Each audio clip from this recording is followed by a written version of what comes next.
Hello guys, ഇന്നത്തെ നമ്മുടെ video എന്ന് പറയുന്ന ഒരു സൺഡേ വ്ളോഗാണ്. അപ്പോൾ ഇന്ന് ഞങ്ങൾ ഇപ്പോൾ രാവിലെ ഞാനും ഉപ്പച്ചിയും പോയിട്ട് ബീഫ് മേടിച്ചു വന്നിട്ടുണ്ടാണ്. അപ്പം കപ്പ ബിരിയാണി ഉണ്ടാക്കി, നല്ല ടേസ്റ്റ് ഉണ്ടായിരുന്നു. ഞങ്ങൾ രാവിലെ ഭക്ഷണം കഴിച്ചു. പിന്നെ ഒരു ഉച്ചക്കായപ്പോൾ ഞങ്ങൾ പുഴയിൽ പോയിട്ടുണ്ടായിരുന്നു. ഇവിടെ ശങ്കരംകുളം പുഴയാണ്. അവിടെ പോയി നല്ല സുഖമാണ് കേട്ടോ കുളിക്കാൻ. പിന്നെ അയൽവക്കത്തുള്ള കുറേ കുട്ടികളും അമ്മമാരൊക്കെ ഉണ്ടായിരുന്നു, ഉമ്മമാരൊക്കെ ഉണ്ടായിരുന്നു.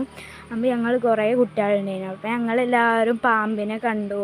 പിന്നെ അങ്ങനെ കുറേ വിശേഷങ്ങൾ. പിന്നെ ഉച്ചയ്ക്ക് വന്നിട്ട് ഞങ്ങൾ പെട്ടെന്ന് ഒരു ബിരിയാണി ഉണ്ടാക്കി, ബീഫ് ബിരിയാണി. അപ്പോൾ ഞങ്ങൾ അത് കഴിച്ചു. ഉച്ചയ്ക്ക് എല്ലാവരും കഴിച്ചു. അപ്പം ഇന്ന് വൈകുന്നേരം നമുക്ക് മന്തിയായിരുന്നു. അപ്പോൾ മന്തിക്ക് വെള്ളം തിളയ്ക്കാൻ വെച്ചിട്ടുണ്ട്, അരി വേവാൻ വെച്ചിട്ടുണ്ട്. അപ്പോൾ നല്ലോണം ആവട്ടെ. ഇനി ബീഫ് നല്ല മസാല തേച്ച് വെച്ചിട്ടുണ്ട്. അപ്പോൾ നമ്മൾ മന്തി റെഡിയായി. അപ്പോൾ ഞാൻ കഴിച്ചു കേട്ടോ. അപ്പോൾ ഇന്നത്തെ വീഡിയോ ഇത്രയുള്ളൂ. നിങ്ങൾക്ക് ഇഷ്ടമായ like, share and subscribe. Tata.